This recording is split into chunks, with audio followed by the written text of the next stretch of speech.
So we're live. We're live. Hi, everyone, and welcome to the Nerdy Up North podcast. It's a nerdy podcast, and it's hosted by Northern Nerds. I am one of your hosts, Sam. And I am the other host, Paul.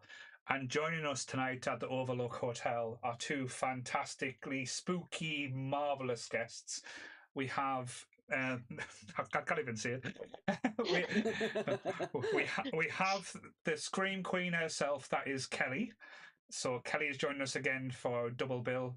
And we have the returning, the wonderful, the bashful Sonia, who was meant to join us last week, but she was swanning off on some holiday, getting some sun and getting some pina coladas down her neck. But yes. Frozen daiquiris, actually. Oh, frozen daiquiris.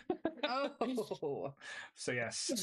So this is our Stephen King double bill. So it's been a while since we've kind of tried to match things up. Sometimes it happens accidentally, sometimes it happens on purpose. Normally when we try and match up with monsters, it's by complete accident. Like you do a weird one and we kind of like follow suit, or it's happened before, yeah. But we said we were doing The Shine, and that was a definite. And I was like, we gotta do Doctor Sleep. Yes, and actually, and then Sonia sent a message, said, if you don't do Doctor Sleep, I will beat you to death with a dead fish. So there's a lot of episodes. That sounds like a me thing to say. Yes, and there's a lot of episodes we do on the back of Sonia saying something like that. Yes, and Jake has pointed out in the chat as well. I also drink the frozen daiquiris.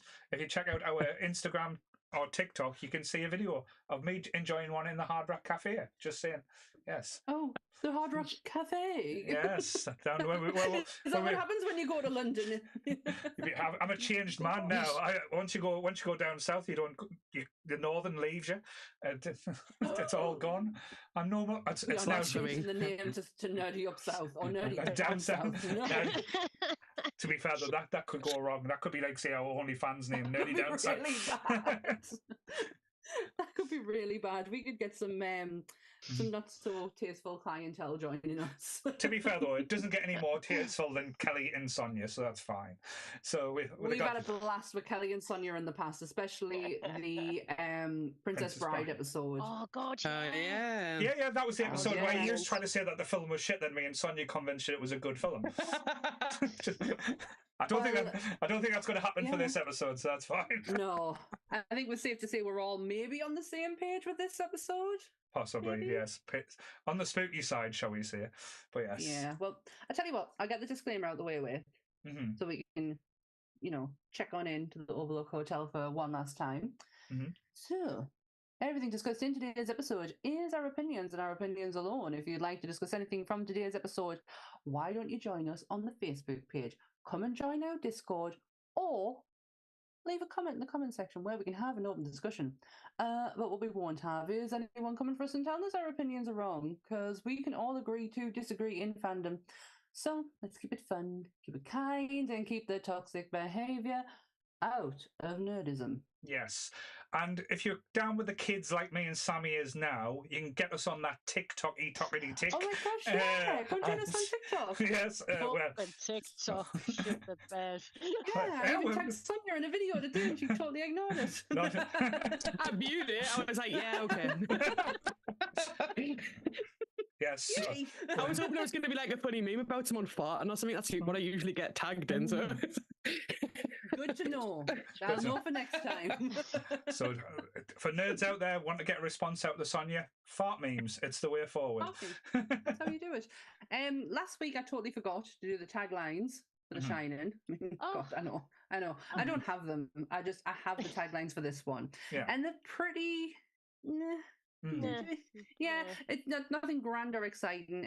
A new chapter from Stephen King, author of The Shining. Right, okay. So definitely coming on the back of The Shining type thing. Yeah. The world will shine again. I do like that. I do like that one. Yeah. The next one, Dare to Go Back. Back. Let's start again. Back to the future. Back again. I was going to break out in Grease too there.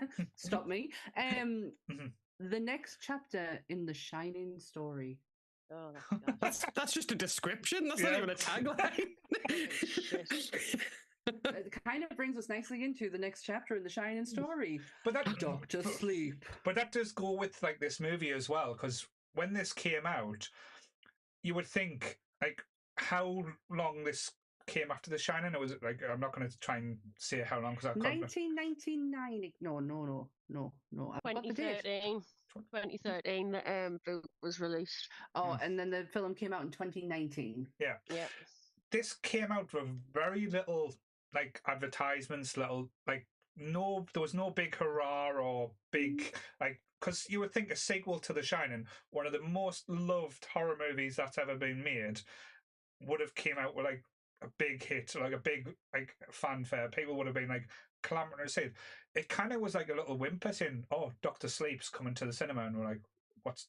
Like if you weren't familiar with the book, you were like, "Oh, what's Doctor Sleep?" Because the trailer gave very little away. The trailer was very basic, very simple, and then like when they announced it's a sequel to the actual Shining, you were like, "Holy shit! They've actually made a sequel to the Shining." Let's see what this is like. How can you make a sequel to like what a lot of people say is a complete and not perfect, because everyone's got to think, but as a complete movie is, it's very hard to follow up on what could be The Shining 2. And I was very pleasantly surprised when I saw this. I didn't see it at the pictures. I saw it on on streaming. On the telly. I watched it on the telly. So do you remember last week when I said that Stephen King kind of like he had his feelings on this, but he kind of got over it towards the end, and he kind of like, oh, okay, it is what it is. I found out the reason why he feels like that, and it's because of this movie. So Mike Flanagan, this movie's been in production since 2013. The script's been written and it got dished around and nobody was interested. I don't know what the original script was, but nobody was interested until somebody went, oh, that could be neat. Maybe Mr. Mike Flanagan could have a crack at it. Mike was so clever. This is how great this man is. With the relationship between Kubrick and King was completely tainted because Stephen King wrote the original screenplay and Kubrick just went, fuck, no, don't like that. You can just leave.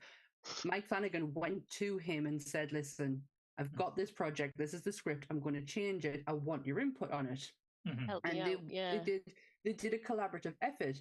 And what Stephen King loved about this movie is that everything he hated about The Shining was put right in this film. Right. Yes. So it was an absolute collaborative effort on both parts, and it was all Mike. Yeah. Like Mike's doing. It wasn't a production company telling him he had to go and do it. He went off his own back. Everything got Stephen's approval, and it's the ending. Right. It's the ending, because he said to him, he said he says I was reading an interview where he was like, I had to be blunt with Stephen King and say, we have to take this movie from the Shining, like continuation from the Shining movie. Yeah. We have to take this. Yeah. It has to go from there. We can't do it based on the mini series, because let's be honest, Stephen, not everyone has seen the fucking mini series. So he was like, we have to go off the film. But what I will do is put right the ending of your book. Yeah. Because The Overlook was so personal to Stephen King, and the fact that it didn't get the treatment that it should have had in the original movie, it got in this one. Certainly. Yes. So what about you, Sonia? What was your first experiences with Dr. Sleep? I know we've talked off air about not reading the book. So I take it... Yeah. I mean, I'd love to read the book now. But that's since I've seen it, I didn't know this was a thing. And I watch a lot of Twitch, which means I get a lot of just adverts when I'm not subscribed to people. So I saw the trailer for this a shit ton. And I don't know why, but I thought it was a film that was kind of like, because it showed elements of The Shining in the trailer. So I thought it was like a homage to The Shining that had Ewan McGregor in it. I didn't actually realize it was a sequel. So I remember Googling it and then being like, oh, holy shit, he did another book. Like, what? Like, I had no idea. Like, so I was totally mind blown. But as soon as it came on Netflix, I was like, oh, yeah, let's watch this. And went in totally blind, didn't know what to expect. But like you, was thoroughly surprised by how much I enjoyed it. Yeah. What about you, Kelly? I was lucky enough to read the book before Oh, watching the film. Yeah, Really? I know. Yay! I pride myself on that. Yeah. So when I say read the book, I've got an audio book, and oh my god, the fucking narrator! I've re-listened to it like for this episode, and oh my god, there's nothing as bad as like a man trying to put on a Rose the Hat voice when it's not fucking working out. Like it's just No. like what? It's terrible. Anyway, so yeah, I absolutely adored the book. I loved what they did and how they like built that whole sort of like what would Danny be like now after the trauma of what happened to him in that hotel. But yes, but when I watched the film, 2.5 hours long. Oh my Yeah. god, tell us about it. Yeah. I was like, what the There's a fuck? director's cut and it's Yeah. 3 hours long. Yeah. Jesus. To be fair though, I've seen the director's cut, and it Have goes you? it goes into more Rose the Hat. And Oh, I think I would have liked and that. the knot, so it kind of ties. I know it ties up the knot. Sorry, it ties that element up a little bit more, and you get what we're finding now with a lot of directors' cut. You're getting more of the backstory, but Yeah. I know it's interesting what Sammy said. This with being a direct sequel to the movie, not the book. How do you feel like as a continuation? How do you feel this film? Before we start getting into what we thought about the film, this film follows on from The Shining, because even though it's a sequel and a follow up, it's two very, very different feels. Like these films, like are chalk and cheese when it comes to certain aspects to it. But Yeah. how do you feel about the continuation part of it? I like it. Yeah. I did as well. I felt like because I've read The Shining and I know that Stephen King liked Jack Nicholson. He didn't like Jack Nicholson. Jack. He's called Jack, isn't he? Torrance. Yeah, Jack Torrance. Torrance. Yeah, he liked Jack. Jack was written as a good person who had demons, right? So what I liked about this was like it almost like it explained that it was the demons, it was the hotel itself, and it continued on, but it did it in a way that actually, like you said, this is probably why Stephen King gave it his approval, is because it tapped into those extra elements and showed actually this was a man who had addictions and was battling, but he was someone who loved his kid and loved his wife, and the hotel got the better of him, and it creates a really good bad guy in the hotel itself that you think Rose the Hat is like this big arch evil, but actually it's still the hotel that's the real evil. I love that shit, and I think it does that really well. When they were driving up that road, I was like, they're going back, yeah. I love the fact that he didn't rely on old footage. No. Everything was new. Everything was all reshot. It was all with even the having Wendy and Scatman Crothers as sorry, I can't do it. I can't call him Dick Halloran, sorry. But they had him and Jack as different people it was fitting. If they used old footage or tried to do anything clever CGI wise, it would have taken the magic. You would have focused more on that than you would the actual plot. Yeah. And I found it like actually quite spooky. It was spooky seeing the woman who played Wendy, the voice. I was like, fuck me, that is Shelley Duvall's voice. It was quite unnerving. And her mannerisms, there was sometimes I would look at her and think, is that, no, it's not her. And thinking, is it CGI? Have the, but no. And the same with was it Jack at the end of the behind the bar? Henry Thomas himself. I was like, that's him motivated. He's in everything Mike Flanagan does now, isn't he? There's a couple in there who Mike Flanagan's definitely got his favourites. Yeah. I did mention to Sammy before you joined us as well. Again, this is probably just me being a dick and being clever. I do think they missed a trick. They could have used Christian Slater as the Jack Nicholson role, because he was always known as the young Jack Nicholson when he broke through in the 80s.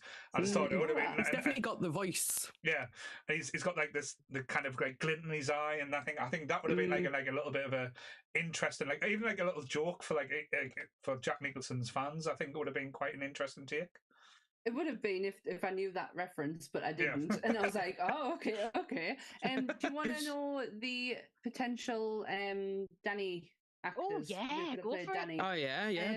So I was talking to Ant about this in the car because I was talking about the film and the book, and I was like, Danny's kind of open-ended character because we don't know him. So we only know this child. So to be honest, anyone could have potentially fell into the Danny role and would have been okay, but the candidates, and I like the first one, was Dan Stevens. Right. If you don't know who Dan Stevens is, he played Matthew in Downton Abbey. He transitioned over to American television with Legion. Right. Okay. Yeah, he played the Beast in Beauty and the Beast. Right. Yeah. He was in what's he called? The X-Men one. X-Men. Yeah, that's it, Legion. Legion. I'm trying to think. Yeah. Because I was thinking a different Legion, but no, definitely. Yeah, sorry. Legend or Legion or something like that. But yeah, Dan Stevens. And to be honest, Dan's he has transitioned well from like the posh Matthew Crawley to he does American badass movies. Like he's done well. The next one, Chris Evans. No. Ant said the same thing. Ant was like, he's too pretty, and I was like, I've seen him down and dirty. He's too good. He's too pure. Ewan McGregor's got a touch of, and I don't know if this is because he's Scottish, but he's got a touch of like rough about him. He's got a bit of scumbag in him. He's got a touch of like he's sweet and he's very attractive in this film as well. Holy shit! But like he's just got that touch of rough about him, which Chris Evans just can't pull off. He's too clean. You're gonna hate the next one then. Right. No, I was too British and thought Chris Evans. Don't forget your toothbrush. That'd been a whole different kettle of fish. He's definitely not got America's ass, but Rose played by Billy Piper. But that's how the divorce played out.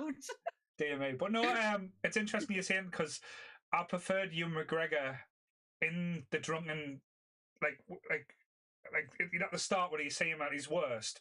I thought he suited the role better there than when he was all clean cut. It was like, no, you've went all Obi-Wan on us now. Just go back, go back to the train spotting route. That's what I was thinking. That's probably what's like been in his favour is train spotting. Yeah, he can do down and dirty and gritty. The next one, like I say, you kind of hate. It's Matt Smith.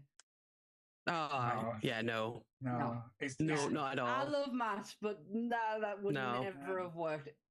Like Ewan struggled with an American accent. I can't imagine what Matt Smith would have been like with an American accent. I think Ewan looked like the kid as well, though. I think that's why the casting works. Like Danny the kid, I could see him growing up looking like Ewan. Well, the last one was Jeremy Renner. That could have worked. Yeah, that for the same reason. I think he's got that grittiness about him. Yeah, Jeremy Renner did back in the day did a movie of Ted Bundy. Right. Oh, holy shit. Holy shit. It was fucking unreal. Like, he was absolutely unreal in it. But Stephen King got carte blanche on the pick and chose Ewan McGregor.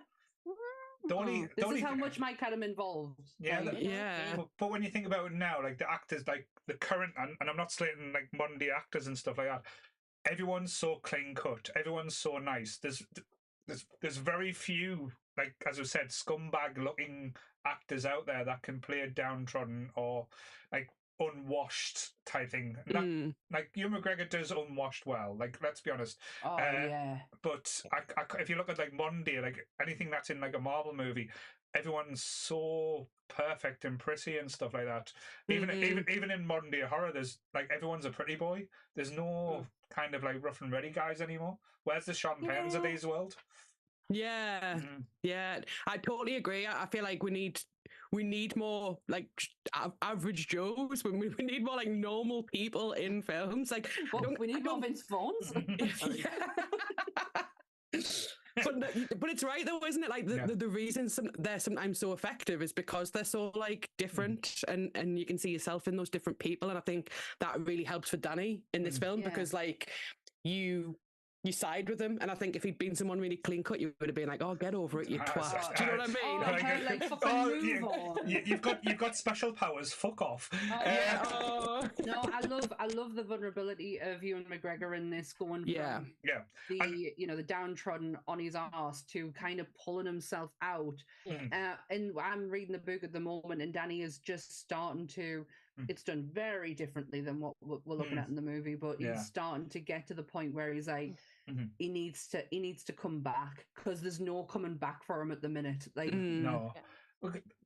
Just before we start going into the actors and stuff, because there's some brilliant performances and actors in this, can we start talking about the opening scene on this movie?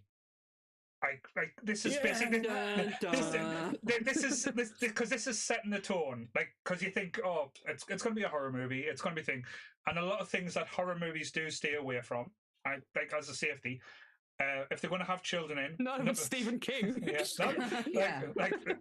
children normally make it out or to the end. Kill all the kids.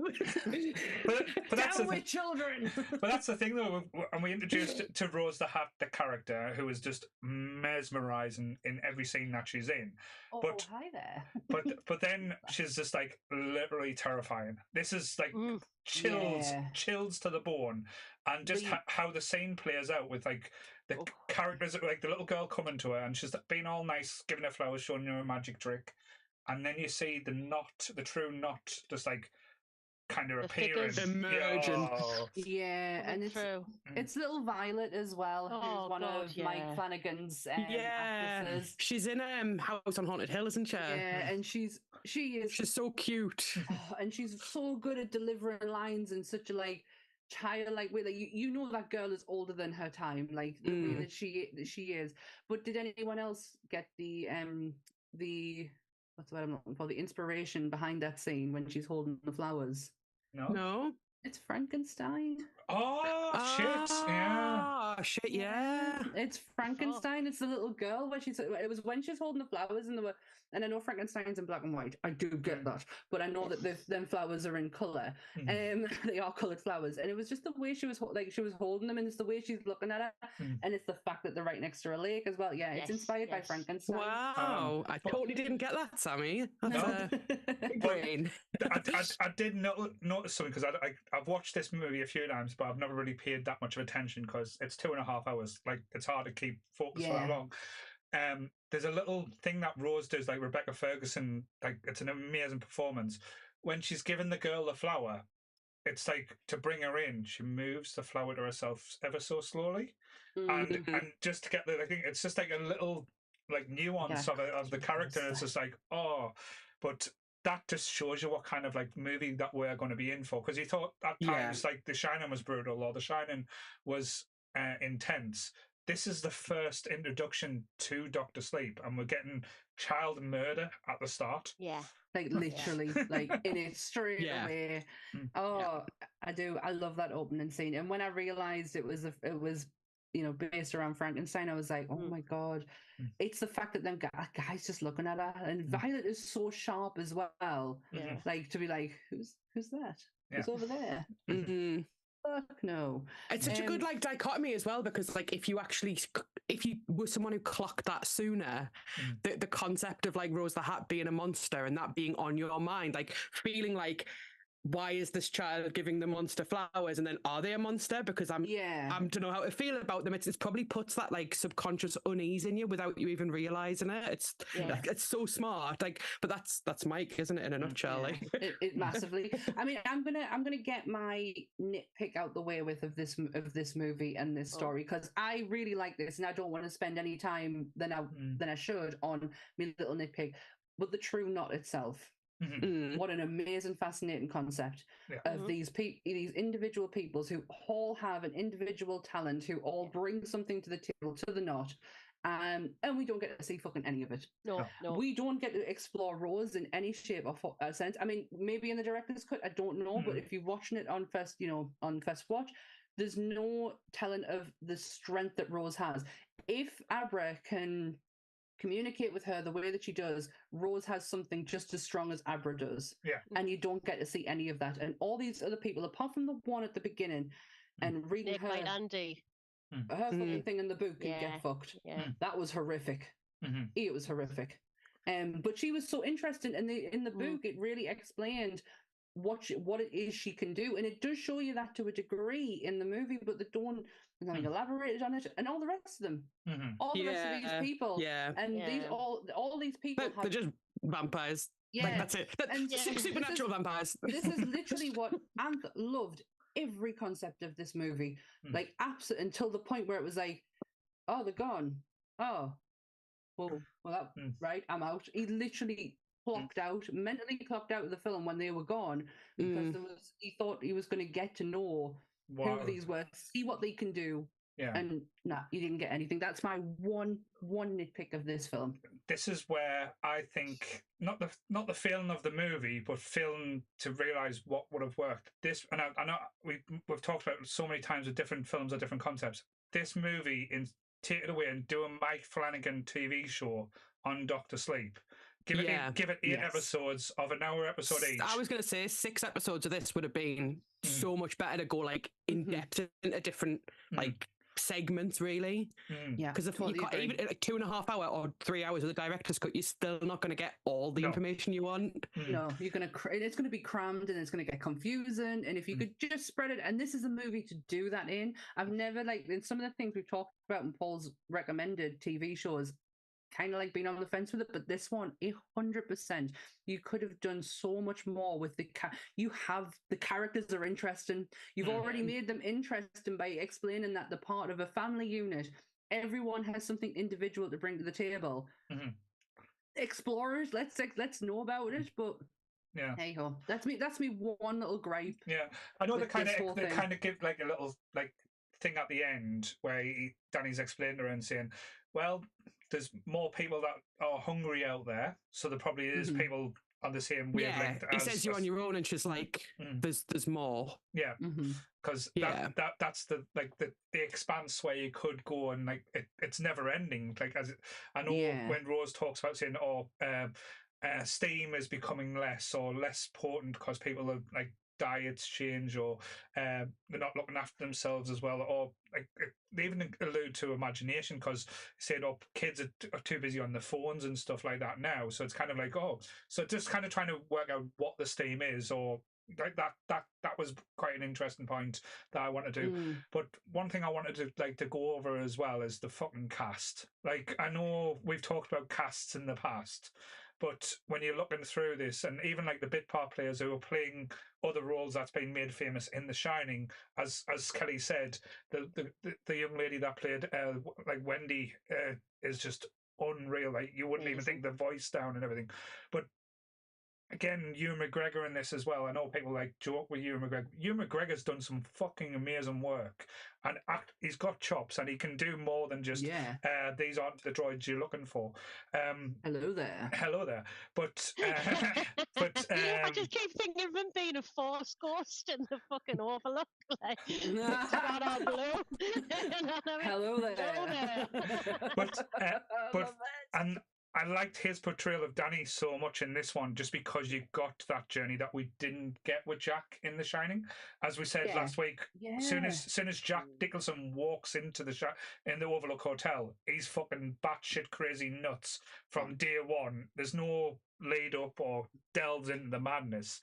We get the whole basically Ewan McGregor being a scumbag and stealing money from a coked out woman that he's met at the bar with a kid. The justification of that in the book made total sense to me. I'm just going to say that, because in the book he says, because he doesn't take all the money, he takes some of it. He leaves us some and he takes some, and he's like, listen, this is how much this bottle would have cost, so I'm going to take back the bottle that she's drank, and this is the justification of it.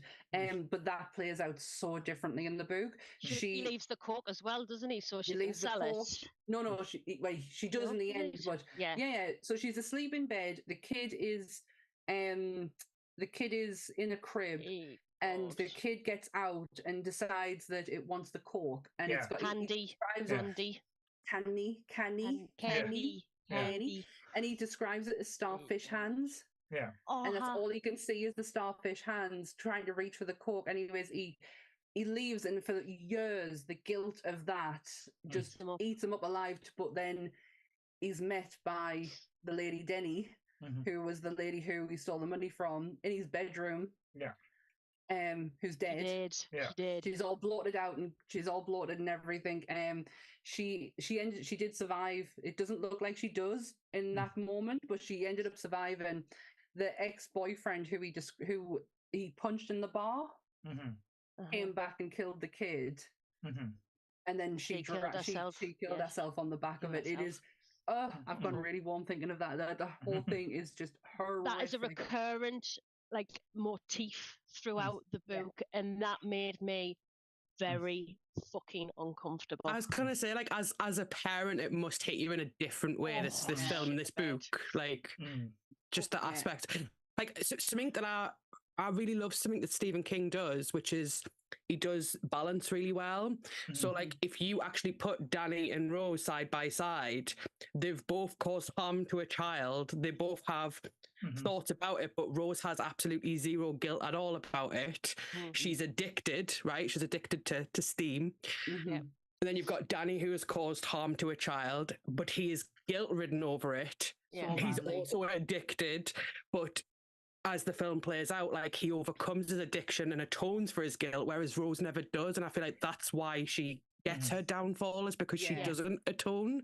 If that makes sense. Oh, massively. He drinks at the point where I'm at the book. He's just about at rock bottom, and he's ready to stop. But his drinking is it's one, to dull out his shine. He doesn't want it anymore. And two, he has a better understanding of his father. He feels closer to his father as an alcoholic, which I think was brilliantly portrayed in the end scene where they're having that conversation with each other. I loved that. And also the guilt. He can't get over the fact he walked out that room and left that kid in the position where what ends up happening to him, it could have been avoided, and Danny feels responsible for it. It's not Dick Halloran telling him to stop, which I thought was really clever for this film, because in the book, Dick survives. And it's Wendy who calls Dick, because after the lady in the bath comes and gets him, he goes silent. Mrs. Massey. Yeah, Mrs. Massey comes back. And he goes completely silent, and she rings Dick, and that's where the introduction of the box comes in. But now the fact that it's a ghost, I loved that. That was great. Yeah, still kept that in, because he needed that lockbox. He needed that lesson. And sharing, I mean, that was quite graphic in the book when Dick Halloran talks about his past. And, the man his that he had to lock in the box. And it was that was harrowing. It's oh Jesus. He kind of tones it down in the movie where he's talking about his granddad being a dirty bastard. His granddad deserves to be rotten in hell for what he did to that boy. It's awful. But the lockbox is another call back to Stephen King. From Dreamcatcher.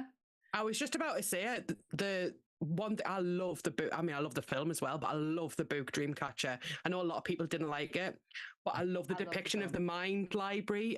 It's just such a good fucking concept, and I loved how they did it in the astral projection scene in this film. When she thinks she's in Abra's, but she's actually inside hers, and it's a whole fucking palace library, and you're like, holy shit, it looks so good. I love that concept. It's so good. I love it in Dreamcatcher, where he's flipping through everything, and he's looking into his memory box, and I'm like, oh my god, can I create something like that in my head? I need one. Yes, where's mine? Get my thoughts in fucking order. Exactly. There is a couple of references to Stephen King's work in this film as well. This is how amazing Mike is, by the way, and you can tell this is where true love comes into it, and being a proper fanboy as well. The Dark Tower is referenced in this film. The bus line that both Danny and Abra take is called Tet. The baseball number is number 19. The place where one of the True Knots victims... Oh, Jesus. We'll get to it. We'll build up to that slowly. Yeah. The True Knot... the place where one of the True Knots victim is killed is called Lemark Industries, and Dick Halloran referred to Kay when talking with Danny about karmic debts. Right. All right, Pay your I'm debts. ready. Pay your debts. Oh, that's right, yeah. And the last one, so I can get this off me me list. The hallway in the hospice Mhm. is a dedication to the Green Mile. Right. Oh, yeah, I yes. can kind of see that. Yeah. I can see that now. And- See, look how amazing Mike is with these little references, these little. I did also see that tidbits. the house that Abra lives in is number 1980, which is the year the original Shining came out. 1980. Right. Shit the Yes. bed. And Nice. also, there is a special cameo in this movie. Oh, really? The original Danny Torrance is in this Yes, film. he's in the baseball. He's watching baseball. Isn't he? Right. He's the guy who's going number 19. Need to look out for him. Oh. Torrance. Ah. So Is he he did- still an actor now then? Or No, he didn't look like an actor. No, he went off to he went off and became like a college grad and then did something within teaching. Right. Acting was not for him, and it had nothing to do with the experience on The Shining because he was treated like a fucking king. What? Yeah, he's in the film as well. What did you think of Abra, the young lass played by Kyliegh Curran? I love her. I love the character, but I found that her acting was a bit flat in places. But that's me being really like nasty. Like I'm being a bit harsh, but like she could have been better, I think. But she wasn't bad. I just felt like sometimes I was a bit like. Remember she's an actual kid, but then it's not that actually. It's when you weighing her up to Violet at the beginning, and you know how good of an actress Violet is. Yeah. And I get what you mean. I loved her. I love the little girl who played her before when she's like, I can do that magic trick, and I'm like, spoons, the spoons. She was lovely. Her she was absolutely adorable. But honestly, if I was that magician and some kid kept saying I can do that magic trick, I would end up going to fucking do it. Then. I have. But check out the kitchen. but like the way I always look at for like child actors, and Sonia's right. Like sometimes like the acting ability is not always going to be there, but I always base it on annoying factor. Now, and that's going to make me. That's going to paint me in such a bad picture. I get it. But I'll bet you everyone who's watching this or watched the movie, they have the same thoughts as like that kid is so fucking irritating and spoils the movie for you, and it can take you out with the presents. She never once got annoying or took you out, so I'll give her a lot of credit for that. We have and I say we as in me and Anth have a kidometer. The kid who can annoy you the most, and it has to, if it reaches to the level of Babadook, then we know that then this is a shit film, and why can't you be normal? So yeah, we have this like kidometer where he is top tier, annoyingly horrible child. So nobody has reached there for a long time. Just the Babadook. I feel like Mike does.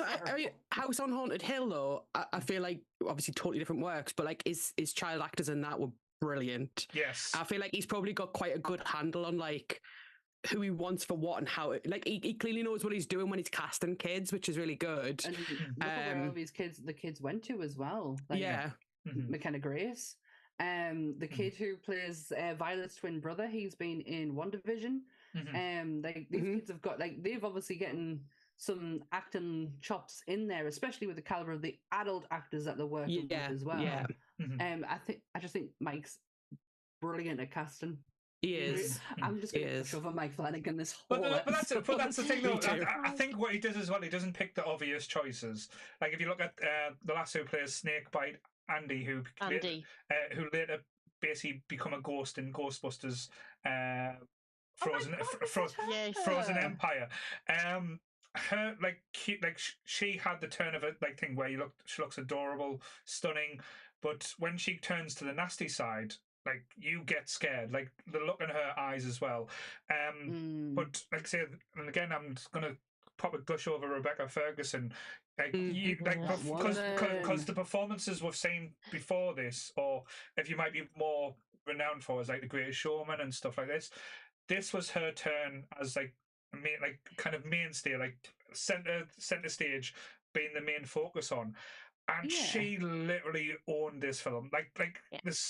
Everyone was good, but no one was on her level.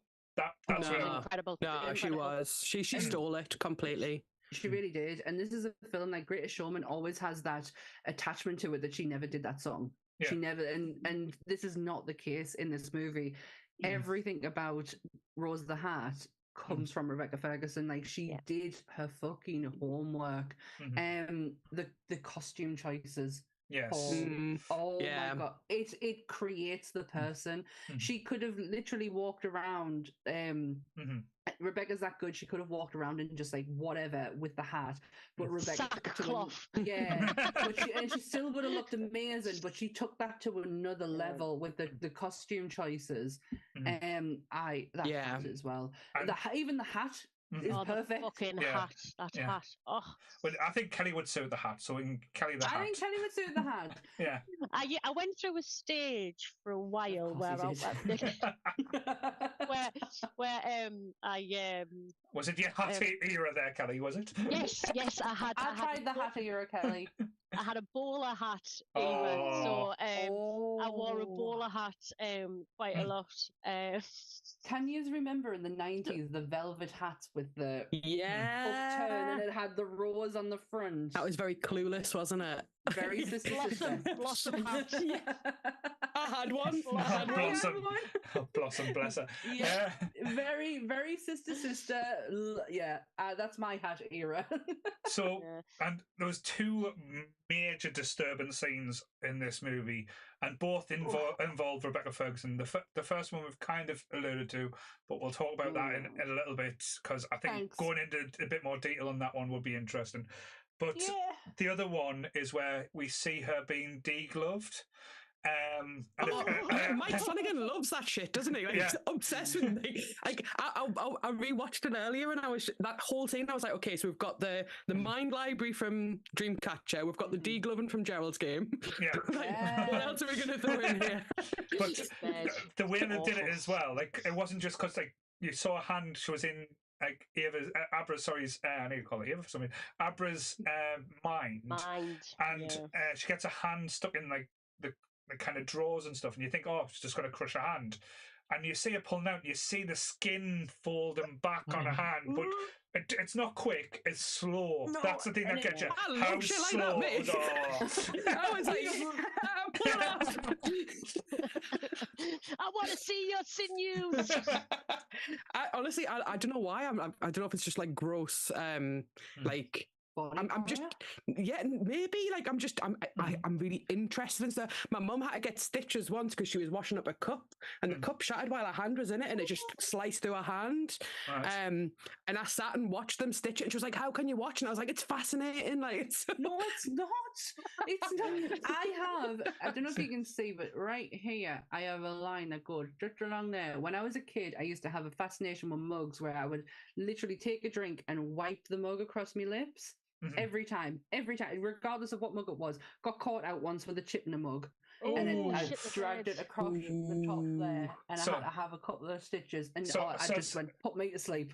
Put us to sleep. So I kind of deal with skinning, kind of deal with teeth. Like coming out when someone falls, like there's a tooth. No, I don't do teeth, and apparently I don't do eyes as well. I watched First Contact on the other day, and the eye, nope, I don't do eyes, nope. I'm all right with eyes. It's teeth. I remember that film with Kevin Bacon. Is it Stir of Echoes? Where the girl falls in the tooth. That fucking tooth. That will die with me. Oh, it's the fingers. Oh, that's ew. I bet the fingernails of the teeth. Loving this. Yeah. So coming soon, the Terrifier 3 episode starring Sonia. No, I find it fascinating. Do you know what? Like, I know we're not talking about it yet, but the baseball scene is one of two of the most disturbing things I've ever participated in, like witnessed. Most stuff doesn't generally disturb us, which going into this film, I didn't expect to be disturbed. I mean, the bit at the beginning was hard, but I was like, you know, it's horrible, but I was like... You don't say much, you just see them attack and bang. You're in a comfortable place as well. It was comfortable, so when it gets to that other bit, I was disturbed, and to this day, I still carry that with us. You know why I think that is, though, as well? Because if you think about the build-up, because normally what you see in horror movies, you see the end, the beginning, the middle, but then they don't show how it plays out. You see the build of everything, like from the stalking, to how they captured it. And again, Yeah, I know it it's sounds just- oh, yeah. I know it sounds And weird let's just do it. because we're not talking about Let's do it. we're not talking about the experience like any of us have, thank God. But growing up as no. kids, we were always told to be wary of vans, be wary of people trying to get you into cars and stuff like Red that. Ford Fiestas. Yeah, The so Red Ford dealer man. Yes, Yeah. I remember him, but So I it- don't. But so I it's- remember the one. So the scene plays out on them fears completely because literally it's like the build up. The van's there doing a lift home. No, it's not that far. So then they use Andy's character to kind of, because she's the hypnosis to get people to do what they want to Terrifying. do. Push her. Questions. Yeah, push her. Yeah. Push her. So, and she's like, come in the van. And he goes, I'm coming in the van.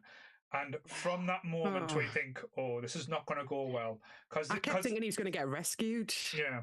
I was waiting for it to No, happen. I was like, Oh, someone's no. going And to you know- save him. You know, the thing is, we're watching this at home. We could quite easily pause this, have a moment, but you just can't seem You to can't take stop. yourself Yeah, you can't out stop of it. watching. No. Yeah. And you don't look away Mhm. because you kind of like you're thinking to yourself, is he going to get out of this? This was the hardest scene Rebecca Ferguson and Mike Flanagan has ever had to I can do. imagine. It was the cast were in I've got hysterics. goosebumps. I've got goosebumps talking about it. The cast were in hysterics, like really badly, to the point where Rebecca Ferguson had to go off and get help because she couldn't breathe properly because of how much it was affecting her. But the scene where they're just looking at him. Rebecca's done everything. There's blood everywhere, and the kid just opens his eyes and goes, "Ah, that was great. Can we do it again?" And everyone just like literally burst into tears and this kid didn't have a fucking clue. He was loving it. That's how good that kid actually is. Yeah. Trembling, isn't Jesus. it? Yeah, it Yeah. really had. This is like when you go into any of the interviews. This is the one to talk about that literally left a lot Yeah. of people traumatized. Is it true that the scene was actually going to be much longer than it was? Yeah, They had to cut Stephen it? King made them Said cut it it. He said it was too much. Too Like, much juice. he's like, dude, I love killing kids, but like that's too much. That's enough for me. Joe, that's the clip you should get. Sonia saying, "Dude, I love killing kids." That's a Clip it, soundbite. Chris. That's a soundbite right, for I mean- Twitch. The kid killings in Stephen King books are just like Cage in Pet Cemetery. Fuck me. Like that bouncing shoe I'm not looking will forward to die that. with me. Yeah, but that's the Is that thing. the film they're remaking at the minute? No, No. Salem's Lot. Salem's Lot. Yeah, Salem's Lot. sorry. Yeah, Aye. But it's- no, the kid deaths are terrible. But yeah, I remember just when I was like looking for stuff on The Shining and stuff, and I like fell into the Doctor Sleep hole, and it was just like, yeah, it was supposed to be longer, and I was like, how can you make this scene longer? They made it longer. It's awful. It was You know more what I mean? gruesome. It was more violent. It was more horrendous. It went on for a good 5 minutes or something, and then No. Stephen King afterwards was like, that goes on for way too long. And apparently they wanted to give it justice and to show how bad Rose was. And Stephen was like, you can give it justice and cut that down by over half. Like that goes on for way too long. Rebecca Ferguson was a mess. Yeah, for me, it's not that actual. I know again, it's me sounding like a sadist. It's not that actual act that they're doing. It's the lead up. You know how they're tying him down. Anticipation. And he's pleading with them, saying, "I'll not tell anyone. I'll let him go." I won't. Oh God, that breaks my heart. I won't tell. Yeah, and it's like the little I didn't things. see. Yeah, it's the little things that they do as well because. They get his arm, and the big grandfather, I can't remember his name now. Grandpa Flick. He steps on the kid's arm. I thought that guy was dead, you know. Like the actor who played him, I genuinely thought he was dead. I was like, oh shit, you're alive. You might be now. Okay. But been a bad year, hasn't it? R.I.P. Maggie Smith. But yeah, but like that kind of build up and lead up, and then it's Rose's explanation, like saying, it's pain and fear that purifies the steam and makes the steam taste better. Because for her, it's about the taste. And then, as you said, it's the vampire and just basically the hyena type mentality where the pack comes in. And it reminded us so much of that Buffy the Vampire episode. You know, where the hyenas, where they're all kind of like swarm and... I know that reference. Yeah. I've seen that episode. I know that reference. I get it. Yeah. No, I totally agree with you, Paul. Like, because I think what got me most about that scene when I watched it was I thought they were just gonna suck his steam. I wasn't expecting them to How they get it. torture and purify this like that. And I think that was the bit where I was like, oh my god, I'm literally watching capture, torture, murder, and addiction all in one. Like it was horrendous. At the same time, we have to remember that Abra is going through. She's seeing it, She's seeing it and she's feeling it as well. That's why I thought he was going to get saved. I was like, she's going to get people to help him. Like they're going to get there. And I was waiting, and then when they stab him, I was just like, well, maybe not. Like, and then you get that powerful burst of her shine to Danny through the wall, and them words appear. And the fucking red room. It was. Oh, that was absolutely perfect. Even though in my adult head I was like, oh, I wonder how much that was going to cost him to get fixed. Gonna need to go plastering. Need to get that chalkboard back. For him, you know what I mean? And everything's fucked now. He's broke his blackboard.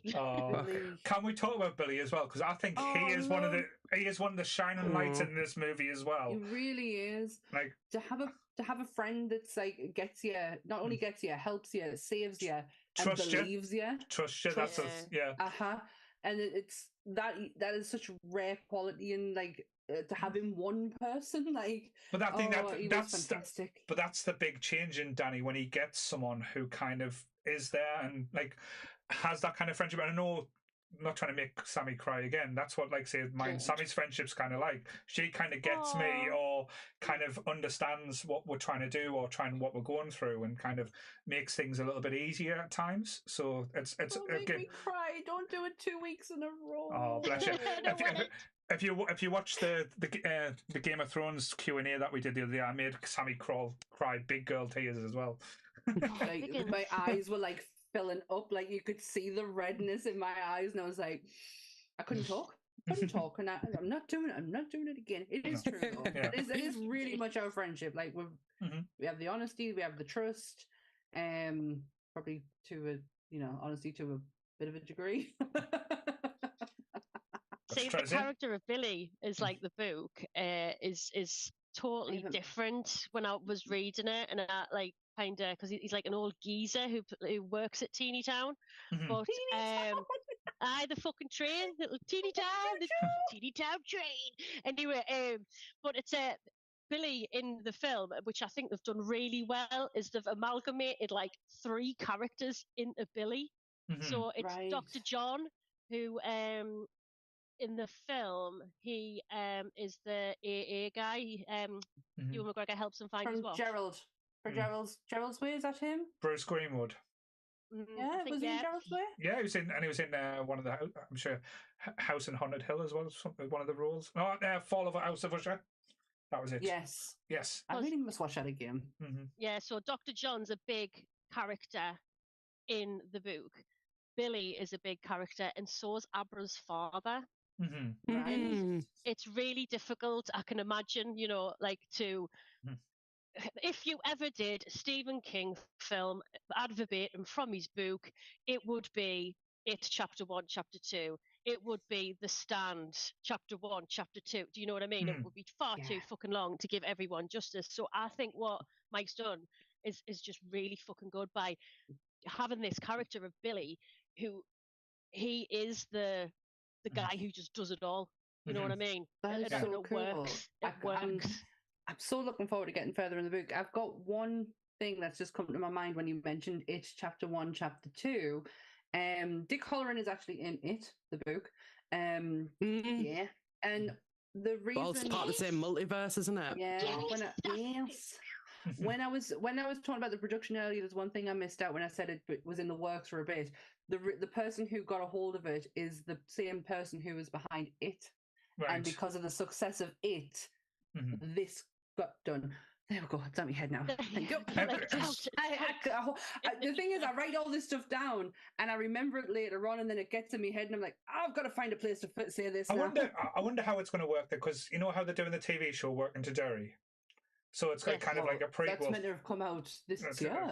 It's still I'm really excited for it's it. still in the works. And again, I remember Googling Derry to see where it was, and I was like, oh, it's not Doesn't a exist, my thing. It's not It real. doesn't exist, my love. I was like, I'd love to go to Derry and see what it's all about. Like, oh, Let's I go can't. to Derry for Christmas. It's like amalgamation of a few different places in America. But yeah. I'm wondering as well, because like when Stephen King's works do come out and it does well, it normally opens the floodgates to more stuff. So Massively. So hopefully as well, like again, this feels like again, and I feel weird saying this because it's a 2.5 hour film or 3 hour director's cut version.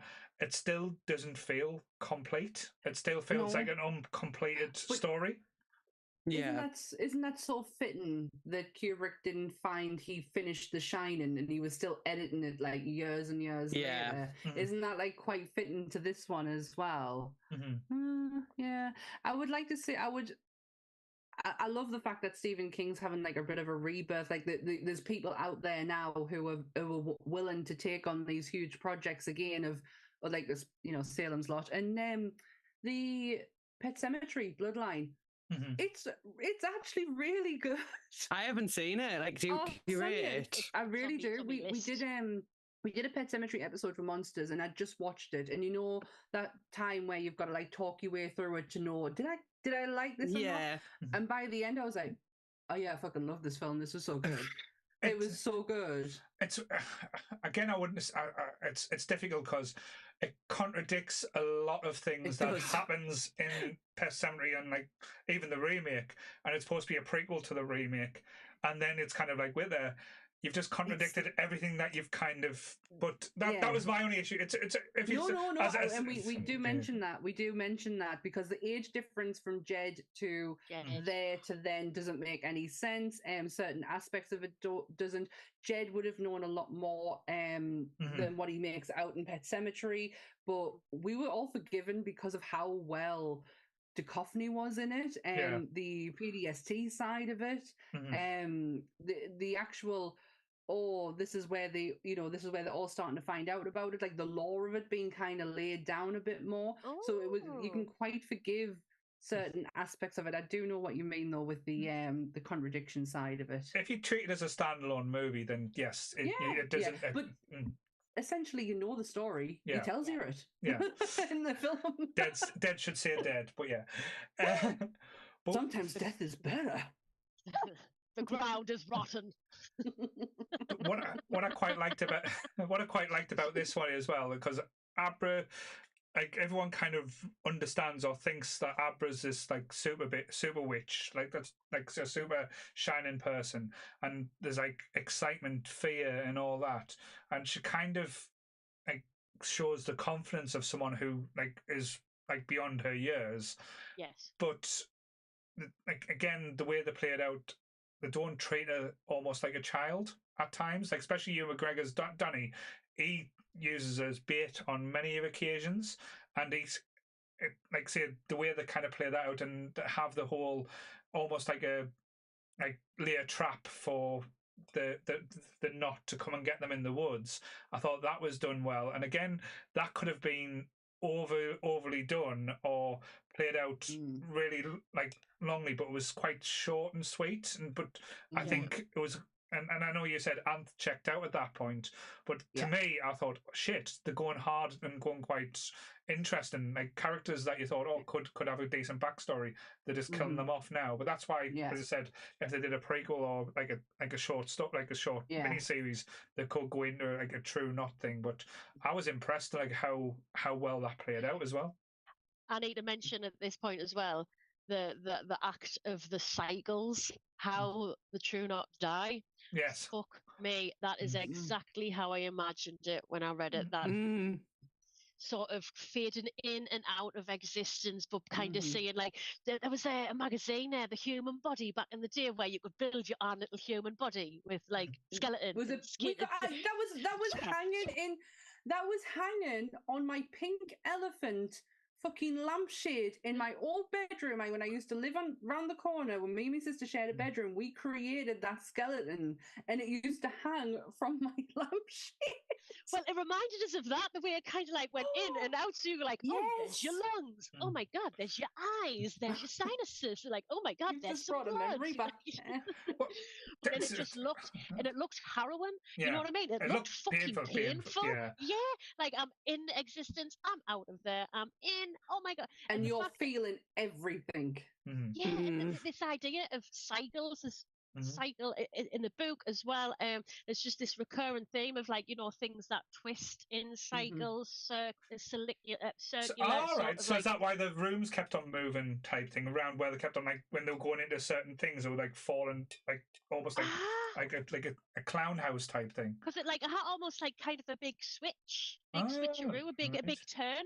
So so cycles are a big like sort of theme within it, and the fact that they die from cycles, and we see the cycle of like a person. So you've got the death steam, you know, when you know, Danny's working in the hospice, and oh fucking hell, it really like hit home for me when I used to work in care, and I was kind of like privy to a lot of like when COVID broke out in the home I worked at, I was privy to a lot of like demises, and because I was senior carer, I had to kind of like call in the family and stuff like that. So watching him do that, and the idea of fear, and knowing that when the cat comes to see you, and it's just like being scared, just I don't know what's going to happen. That's the worst thing, that like they're not knowing. And then when he takes it away from them, and they just go, thank you, that's all I wanted. I just don't want this fear anymore. Yeah. And it's just that bit of breath, that kind of like so it's almost like, you know, death steam. So you know what I mean? So that was, again, I've not read the books. I don't know if it was explained anything differently. You know, when, like, say, they ingratiate Andi to the true knot, and then they take on, like, feeding through the steam, and when they pass, they again turn into steam and just leave the clothes behind. Is there a particular reason why that happens? Because I know, like, again, if you're talking about vampires kind of burst and turn to dust for like different reals. Is that kind of like leading into that type of law, or what type of like explanation? Because that's not explained in the movie. I was like, why is it just not a body there anymore? Why are they turning into just nothingness? It's almost like, I mean, it doesn't really go into it in detail in the book from what I remember, but then again, it's like 30 hours I've been listening to a while. It could have, I'm just forgetting. It's a big one. You know what I mean? I haven't gotten there as yet, but when they talk about the transitioning into it, that's almost the same as them going out. They literally go in and out. They have to fight willingly to be in the body, or it will just go backwards and you will go out of existence. And Andi goes through like horrific time with it. She does end up sleeping with Rose.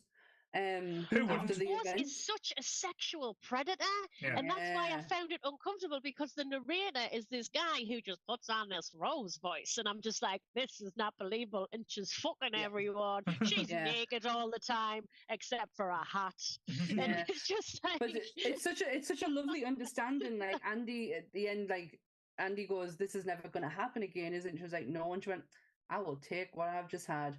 Thank you very much." And it's like, okay. It is the true knot. I mean, that really kind of like hit home because there's much more of them in the book, and you do get to know a few of the characters. Like I'm sure one of them's Jimmy Numbers, who makes sure that he sounds like a mom. Sounds like one of the friends that Bob Mortimer has on Would I Lie to You? But it is. I mean, you've got Barry the Chink. Oh yeah. I read something earlier on. It was like, Stephen King, what were you fucking thinking? He's actually called Barry the Chunk in Abra. Abra in thinks the movie. It's Barry the Chunk, but they keep it in the movie. But she thinks it's Chunk, but it's Barry the Chink, and it's because of his eyes. The guy who plays him. You're a man of your time. Did you write this in the 80s? Did you, Stephen? When that kind of thing was allowed? No, he actually wrote it in. He got the idea in 1998. Right. So I don't know if there's any excuse there. Someone actually asked him, "What's Danny Torrance doing now?" And he went, "Oh," and then jokingly he said, "Oh, he married the girl from Firestarter," and everyone sat there and went, "Really?" And he was like, "Well, you're actually interested in this?" And they're like, "Yeah." We want to know what happened to him. Yeah, you know what I mean? That's where it all started from, and he actually forgot more than he remembered when he was writing it because he forgot that Dick was alive. Right. Did the film just destroy all of his memory? Yes. Like, Is the hotel still there? But well, this is it.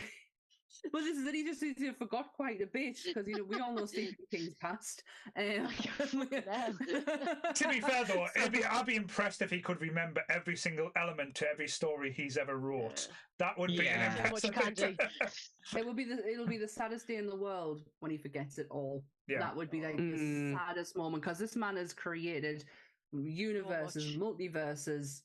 He's exactly but yeah, I love the fact that he said that Danny was married to her from Firestarter. Like, they're living great, and people were generally interested and obviously wanted to explore Danny, so that's why he wrote the book. But that was back in 98. It didn't come out in, what do you say, 2013? 2013. But that's the thing, though, when it comes to like Stephen King, he writes such, and again, we've joked and took the piss out of the detail he goes into that you feel like you're in that world. And I know when we talked about The Shining, this movie is beautiful. Like, they talk about the colours, the tones, the lighting. Like, I know it's Mike Flanagan, so you're going to get the richness and stuff there.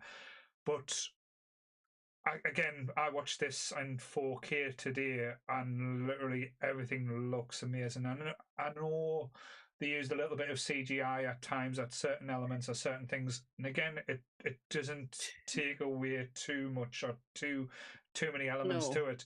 But wow, this one, and again, one thing I wanted to hit on as well, the soundtrack. Yes. Because that was such a good soundtrack. But just to go back to the Overlook, CGI is very minimal. He did recreate the blood from the lift. He actually created the whole Overlook by investing in the blueprints that were left to the Kubrick estate. Right. He had to go so he had to go and negotiate with them a deal to be able to see the blueprints, because... So did he sell his soul for that? I wouldn't be surprised if the talent and creativity of that man, I wouldn't be surprised if he sold the devil. Give away some of his steam, I think. Yeah, how fucking talented he is. But yeah, he went... It's just, once again, it's just the detail with him. Like, he could have quite easily just watched the film and went, oh, there's a panel there. We'll just, we'll put that in there. Oh, the bar looks a little bit like this. We'll just create it. But he didn't. He went back and he created it exactly how it was for Kubrick. And in that way, that's paying homage to Kubrick as well, because let's be honest, the Shining film, although Stephen King and his Kingites possibly don't enjoy it because it isn't that close to the book, we were saying how much of a cinematic wet dream it is. It is fucking beautiful. And the fact that he's kind of like involved Stephen King in the whole process, yet kind of taken ad verbatim the hotel from Kubrick's plans. It's just like he's just kind of fanboying. He's doing it, and he's I love it. I love it. And this is why I'm a little bit... I know it sounds really patronising me saying this. I feel a little bit sorry for this movie, as in essence, because it's always going to be compared back to The Shining and like that movie that came before. Because if you've done this as a standalone movie without, like, if The Shining didn't exist, I know people say, well, if The Shining didn't exist, this movie wouldn't exist. But no, if you just look at it in like simple terms, if this movie came out, this story and this was did, people would be lambasting about it. People would be excited about it as so much, because It is beautiful. It is, like I said, the soundtrack goes on. The characters are so amazing. It has one of the greatest bad guys in horror in Rose in the Hat, and I'll stand on a pillow and scream that, because literally there's no moments there she isn't in. Well, when she starts to lose control, she becomes even more scary, and She becomes more unhinged. that's melon. But it'll always be like compared or saying, well, it's just a sequel to The Shining, and I think that's such a sad trait. No. If that's what you're looking at, you're missing the whole idea of why you continuing the story on. Talking of Rose the Hat, though, when she puts a hand behind Abra's head. Oh yeah, that's such a good scene, isn't it? The way she but that's kind of like showing you how strong Rose actually is. Like she is on par with her. I know Abra catches her out in her memory thing, but Rose has her moments, and I feel like we only saw just a glimmer of it. I think one of the I felt, I might be wrong, but and obviously I haven't read the book, but I felt like one of the reasons Rose wanted to get Abra so much was because Abra was stronger than her. Yeah. Like she wanted to keep her. She didn't want to kill her. She wanted to keep her to use the steam perpetually. Steam cow. Yeah. She wanted a steam cow. Literally, she wanted to milk her. Like, oh my god! No, it's a good analogy to say though. That's the thing. Milk. But yeah, Gas steam. and just I know like we're laughing, but think about like how brutal and how violent they were with like say the young lad who the baseball kid.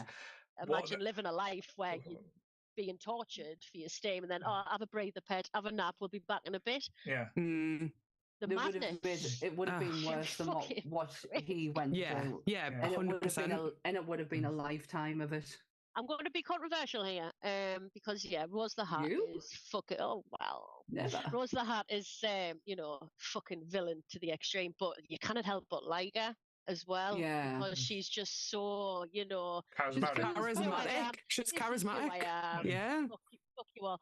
I really felt for her when she was feeling her family dying. Every single person, she felt it.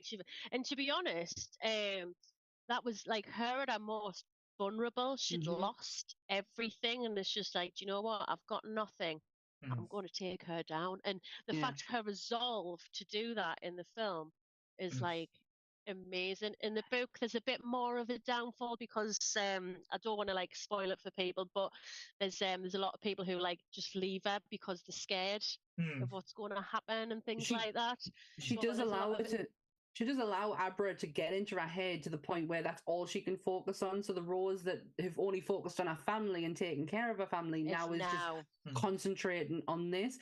But to take her to the Overlook, and he once again used the Overlook as its own character, which is what Kubrick did amazingly in The Shining, was just perfect. The fight between her and Danny at the end. Oh, can we talk about that as well? Just Yeah.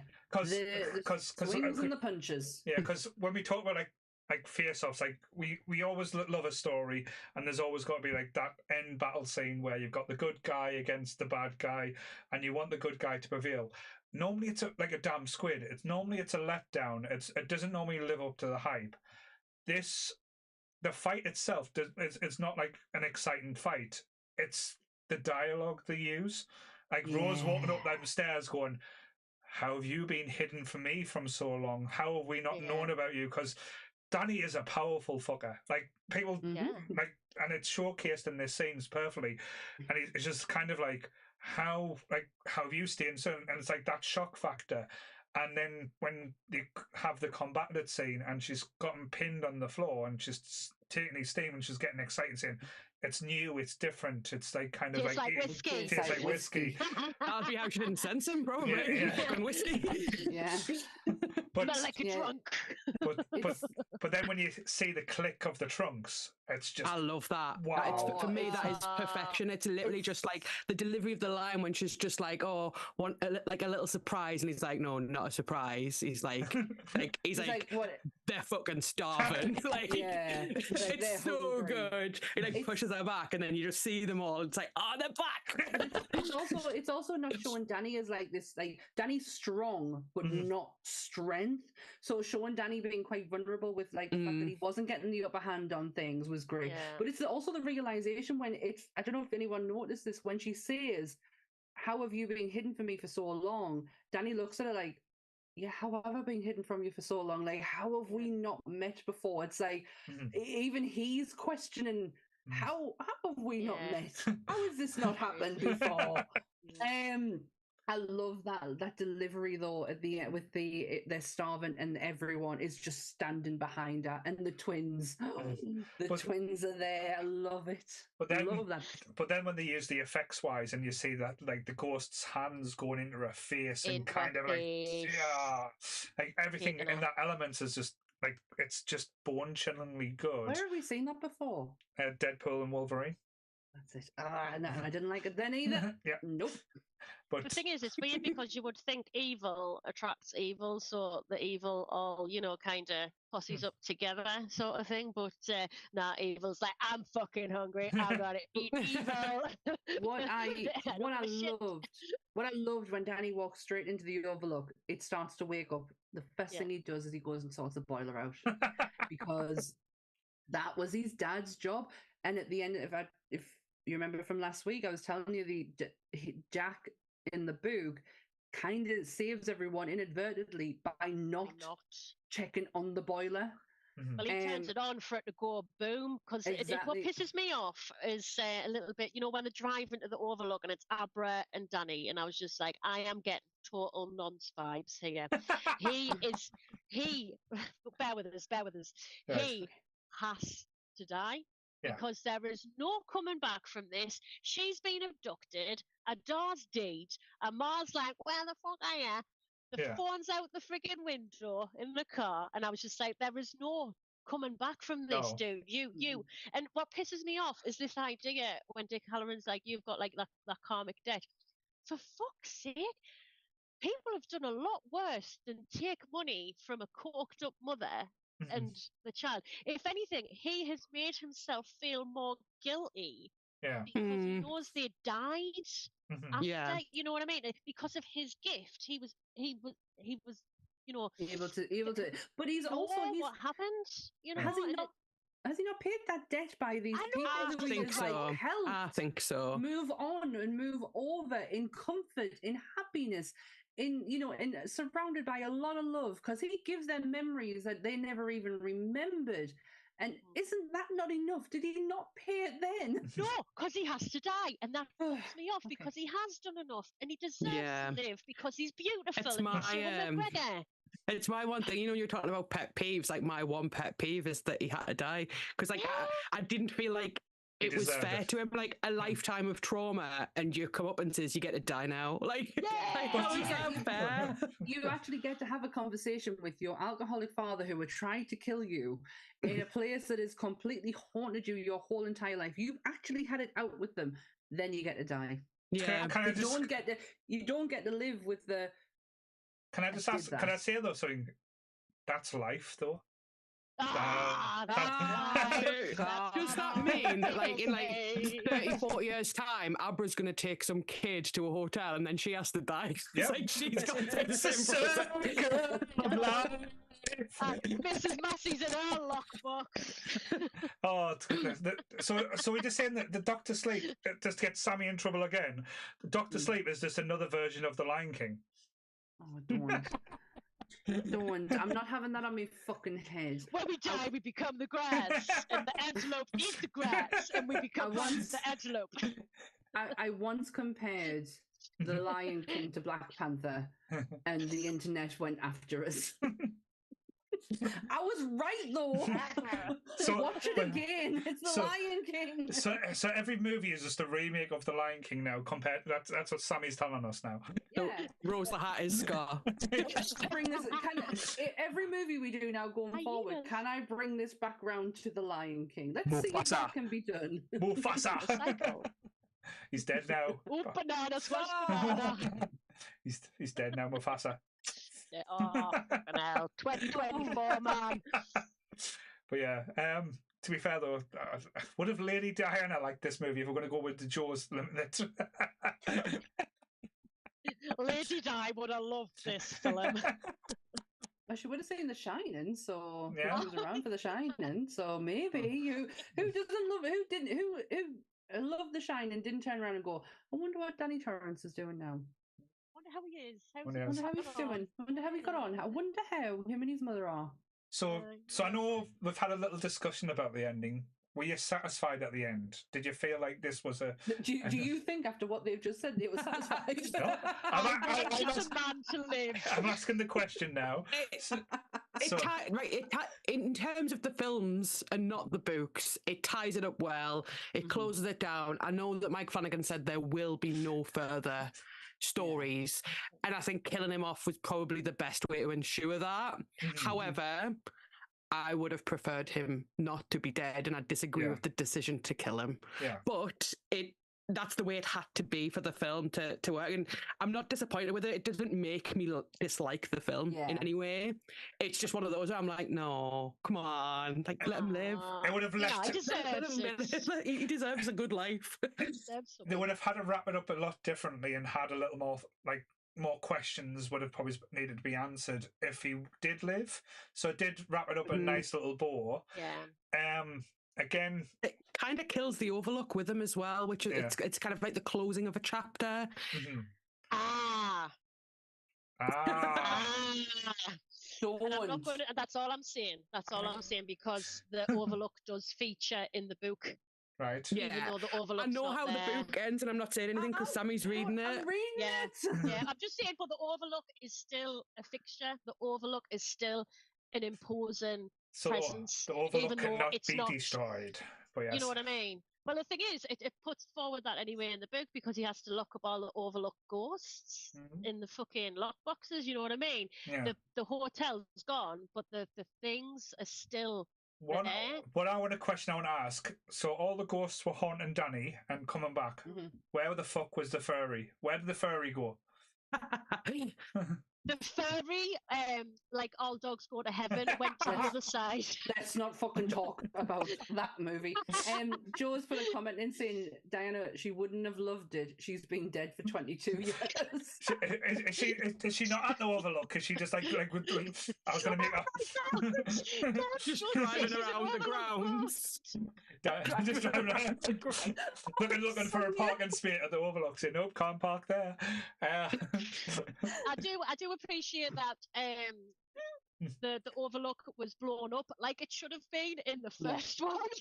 So it actually lived out its legacy of what should have happened. And what I also enjoyed and think what Stephen King would have liked to have happened in the original The Shining, which is the face off between Danny and Abra when he is possessed by the ghosts of the hotel, and he gets to shake them out and tell her to run, because that's how Danny was saved.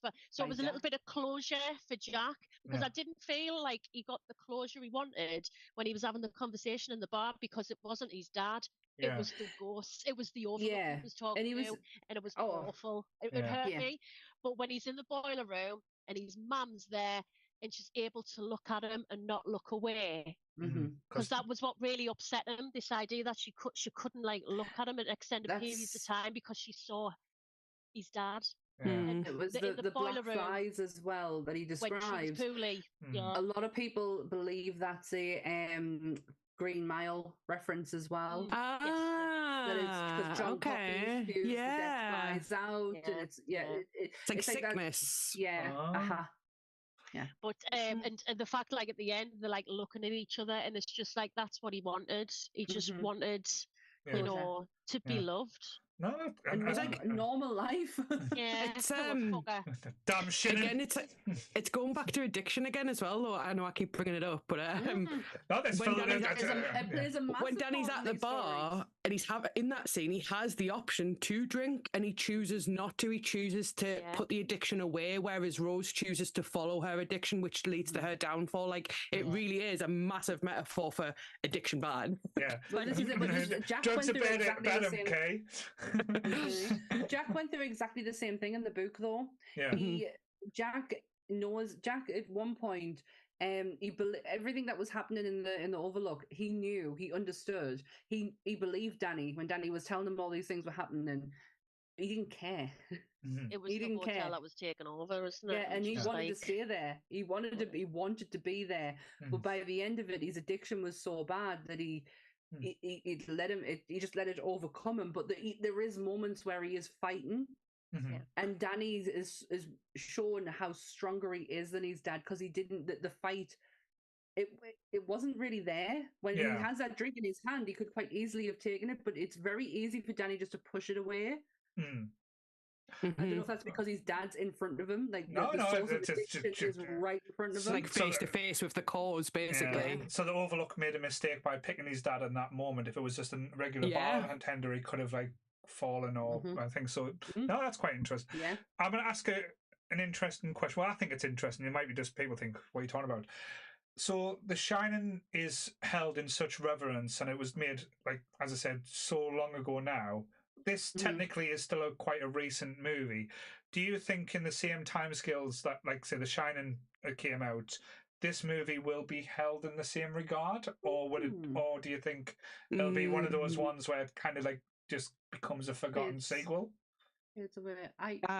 No. I really hope not. But I think it's because we are such Mike Flanagan fans that we're like, we would be the ones who would keep this alive. Yeah. Yeah, I agree with Sammy. 100. I think Flanagan makes cult classics, but they're Flanagan classics. So, like, if you like Mike Flanagan, you'll hold his stuff in high regard, but that doesn't make it globally high regard. And I think it's unfortunately never going to hold at the same standard that The Shining has. It can't. I love him. I absolutely love him with all my heart, but he's not Kubrick. Like.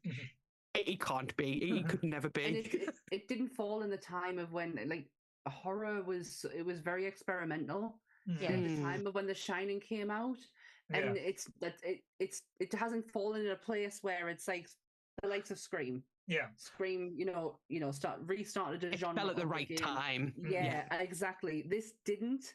If this came out around the time when The Conjuring was starting to reinvent that sort of horror, it might have had an impact, but this falls so far behind that it's like, oh, okay.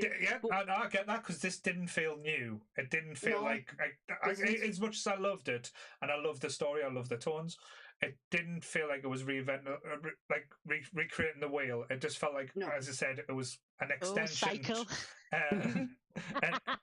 It was an extension to, like, a story, as you said, chapter 1, chapter 2.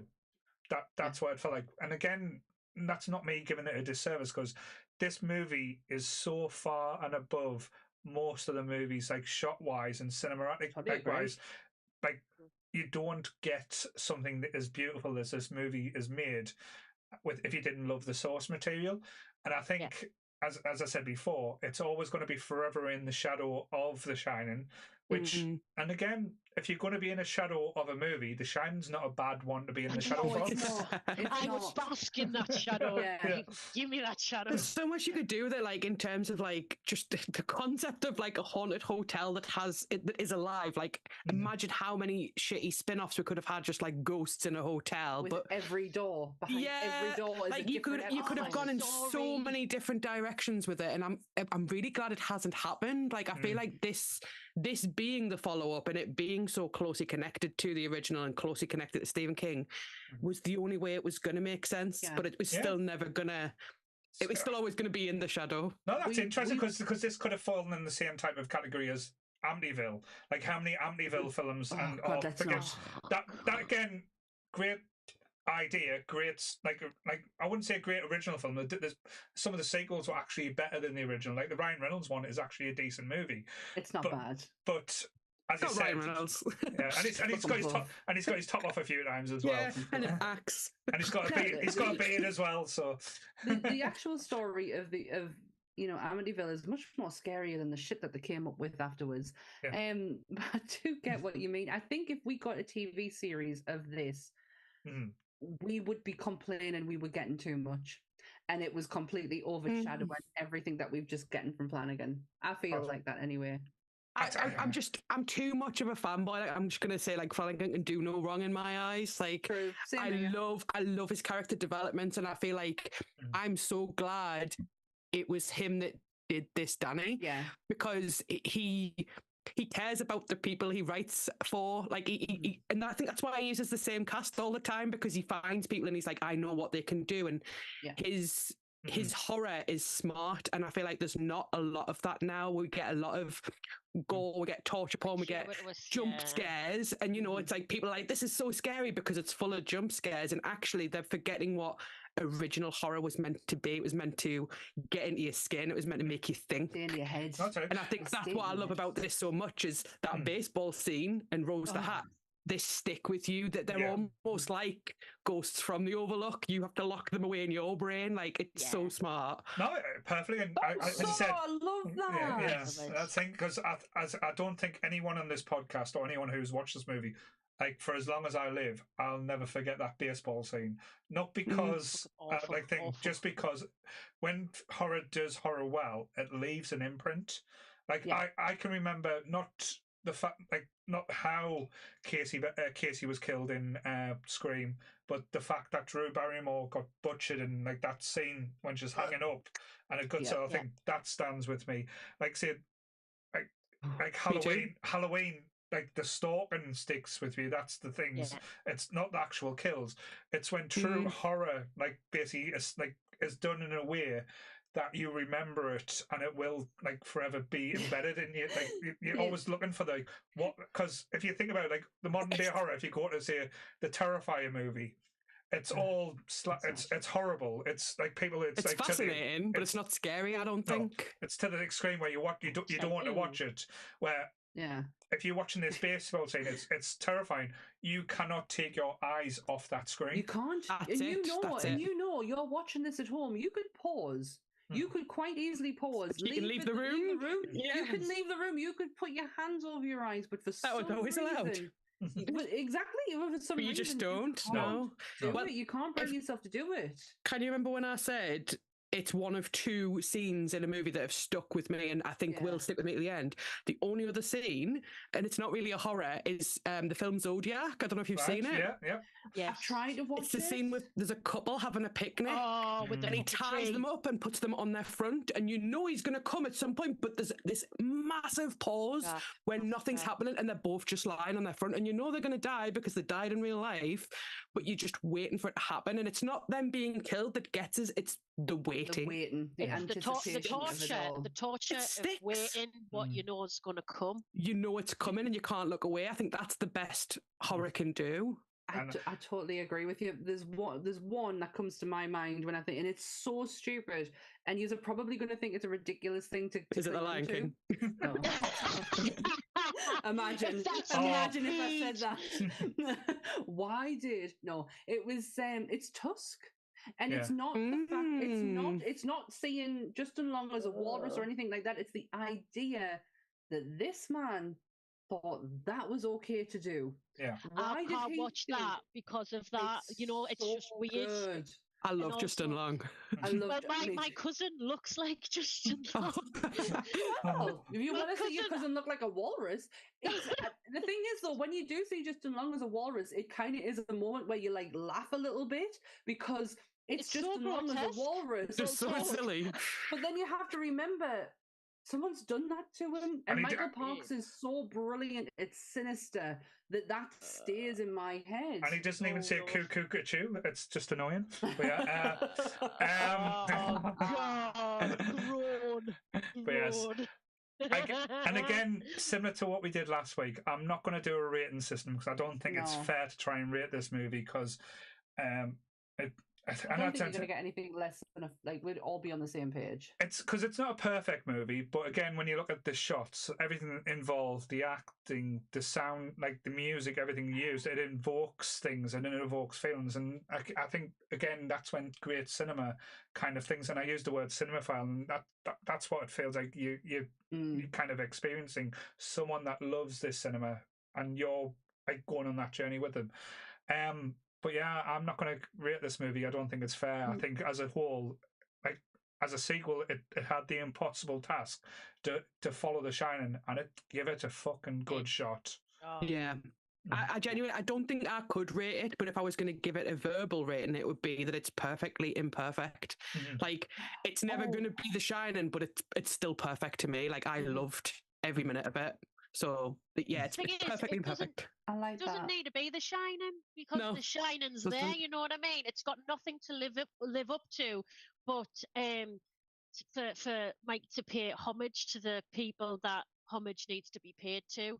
Yeah. The guy who did the original film, Kubrick, and the guy who, you know, forged the original idea, King. You know what I mean? What he's done is a class aside. You know? He's done really fucking well and should be very proud. But I must say, Sammy, finish the book, because I'm going to read it. I'm going to read it. Oh, Sonia, it's fucking mid. But do not get the Audible. Don't listen to the Christ, no. It tends to be Rose. I'm good. I decided to get The Shining finished before we did the episode last week, and I was literally a couple of chapters off just before we signed in to do it. So I managed to get it finished, and my idea was I was going away for the weekend and I was going to at least kill half of Dr. I did not. No. I did not, but I am in the King world now. I love it. Shining. Have you read Dreamcatcher? No, I do own it. It's behind it. If you like aliens in your butt, read. If you aliens in your butt, yeah. No, it's really, the Mind Palace stuff is really good, and if you read, I love the movie, that section to then, it's even it's hard to explain, but I think the way he describes it is so much better. And I'm understanding the descriptions that are coming from King based on The Shining. So I've got Finished Doctor Sleep. I've got Pet Sematary. That's a must. I have to read Pet Sematary. And then give yourself a rest, because I'm in a Stephen King black hole at the minute, and I feel down. I've just done The Shining and then Doctor Sleep, and I've watched them, and I'm just like, fuck me, I want to watch Annie. You watch The Lion King? Watch The Lion King. Saying that though, and again, cycles. Again, because I've enjoyed doing these 2 episodes so much, I'm going to put a proposition for next year, probably, because like I said, this year we've pretty much got. This year we're nearly done with. I want to at least do a Stephen King movie once every so often, because we've got so many wicked thing. And again, these 2 lovely ladies, I think, have cemented themselves. You're all Stephen King people. I fucking love King, man. He's a man. I love Stephen King. He is. I love when you read a book and you're like, what was he doing? And you're, cocaine. It explains so much. Yeah, everything can be explained with cocaine. we can have how many kids were killed in this segment. We just do full on, just do 8, and then you get the child orgy as well. Just go full ham. Do you know what I was gonna? I don't know if you have seen the Taffeta episode where I wore me Pennywise jumper. It's absolutely beautiful, from Black Milk. I was gonna wear it tonight. And then I remembered how much I was about to die in that jumper while I was singing. So I was like, no, I will not be wearing that tonight. I need to say one thing, because you've just fucking reminded us. It was when I lived at Beechwood Terrace. We lived in one of these Edwardian houses near my ex-partner, and I was reading it, and I opened the gate, and it had a little cobbled path, like a tiled path. There was a fucking balloon. Nah. No way. Do you know what? I'm going to find that picture. It's on my fucking Insta spam, right? Georgie, I'm going to find it, and I was like, no fucking way. away, and Ronald McDonald was on that balloon, and it was just in my garden, and No I'd been reading way. it, and I was like, "Fuck you, King! Fuck you!" Beat Kelly. I love it. I'm going to actually tweet Stephen King, say, Stephen, do you fancy coming on our podcast? Just for the crack. We'll see. give you $1. Give you a dollar. We'll pay you in royalties. Hey, how much we make? But yeah, no, I am. But yeah, I do want to go back to the Stephen King world. I've just loved to being in this world. But yeah, so I've loved what I've gotten out of it as well. Like, I'm a Stephen King reader now. I've not been able, like, I own so many of his books. I've not been able to get into them until we decided to do this episode. I was like, do you know what? I'm gonna fucking do it.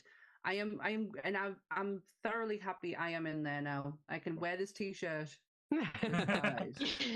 My mum hates this t-shirt, by the way. Does she? Why? Yeah, she doesn't get it. Oh. I love that. I hate it. Why? Don't understand. Based on the novel by Stephen King, and she looks everywhere and goes, "Well, what's the novel?" just I'm fucking living it, mother. I am the novel, bitch. So Sammy, what's tomorrow? If you want to tell us. Me. Tomorrow, Monsters Up North gives you the worst fucking movie ever created. And I say that, we're doing Troll 2. Oh! We are doing a movie that is that the one with they're eating her and then they're gonna eat me? Oh no! Yeah, I'm gonna have we're to get doing this that one. watched. Kelly, it is on Prime. It's on Amazon Prime if you want to watch it before I've got me dodgy it box, airs. everything's on there. Yeah, this movie is that good. It didn't even have a first one. It just went to Troll 2. Yeah. And do you know what? Spoiler alert, everyone. There's no trolls in this movie. It's what if you want to watch an hour and a bit of me and Dan not being able to talk but for laughing, and me literally trying to pull the most serious face I've ever tried just to get through it. Literally just to get through it. I'm excited. Come and check us out at 8 o'clock tomorrow on YouTube. Yes. But yeah, it actually got voted the worst movie ever made as well. It actually has that title. Yeah. Made. Yeah. Made. There's like scenes where he just has like flies on his face and he's just like acting with flies on him. Like, it's so bizarre. Someone asked Dan in one of her posts, where can I see the first one? And I was like, you can't. Because there was a troll. And that's the one that kind of tacked it on. But again, I'm spoiling and stuff now, so sorry. No, it's true. It's true. There is a troll movie, and the people. That's the Stephen King one. No. It's about turning kids into plants and stuff. Yeah. But it's an Italian-based film, even though it's got an American cast. It is an Italian horror film. And you'll realise that when you are watching it, that these people are reading an Italian script and having it the dialect. That explains a lot. Yep. But tune in tomorrow for all the details on Troll 2. Yes. So we kind of cheated a little bit. We've started our spooky season a little bit early with these two reviews. We live in spooky season all the time. What do you mean? Yeah. So next week we are The Craft. So that's going to be coming. Then we have Kelly returning for Beetlejuice. The third episode in the Nerdy Up North lifetime in the last month that is going to be discussing the second Beetlejuice. One that I am on. Yes, so that's going to be interesting. We're going to Elvira, Mistress of the Dark. So so that'll be interesting, seeing some tits and ass in that episode. DNA. Then we're going with Midnight Mass. So we're going to be the boy, or that you'll be seeing some tits and ass in that one as well, I tell you. All Sonia, not me. And I'll be the one with the ass. So you're looking forward to that one. There we go. Then we're finishing off the Halloween season. We're doing a Halloween special, Halloween 3, Season of the Witch. So that's not going to be on a Sunday, but that's just going to be a random episode that we're going to throw out for Halloween. Just to say, we have a few things lined up as well. The 14th of November, we are hoping to do a live in-person podcast if people buy tickets. So please message Jessica, get the early bird tickets bought, and come and see us. We are performing in Newcastle live in person. It's going to be horrendous, but it'll be fun. Going to do something. We do have an announcement to make as well. We are going to be doing a charity podcast on the 24th of November. Yep. It's not going to be 24 hours because we want to live. Fuck no, we're too old. Too old. So we're going to do 12 hours. It's going to be 12 movies, 12 reviews. So me and Sammy's going to be taking part. So we are going to be doing it where it's going to be first come, first serve. So when we put up the donation page, you have to donate £5 if you want to be on the movie, and it's only going to be allowing 2 people to join us. So it's the first 2 people who donate will get to join us on that movie that you choose. So we've come up with a list of movies. So I'll give you. Do yours. I'll do mine first. So drum roll, please. Starting off, we're not haven't got the order yet, so we'll work out the order. No. Oh. But yeah, it's going to be the first one I've picked is The Never-Ending Story. So Sammy's got to embrace the darkness. Sammy's going to say my name, Sebastian. Say my name. But yes,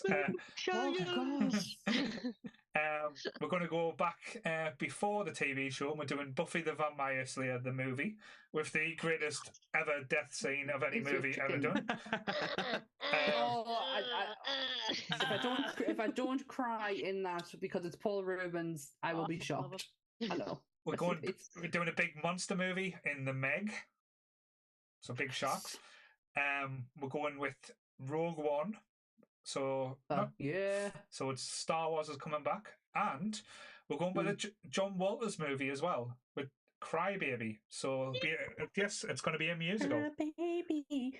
Yes. Yeah. I should have picked it. I should have counted your John Waters with A Dirty Shame and really brought the tone of the podcast down, but I didn't. Dirty Shame is one of my favourite films. I'll Pink Flamingo. No, never. Mine, starting off with Spaceballs. The Schwartz. It's a film I can quote just as well as Ghostbusters. The greatest of the prequels, The Phantom Menace. I think it's the only opportunity I'll ever get to talk about The Phantom Menace on here is by putting it on this list. Next one is Scary Movie because it's fucking hilarious. Next one, I've gone with an action movie that we've not covered. Speed.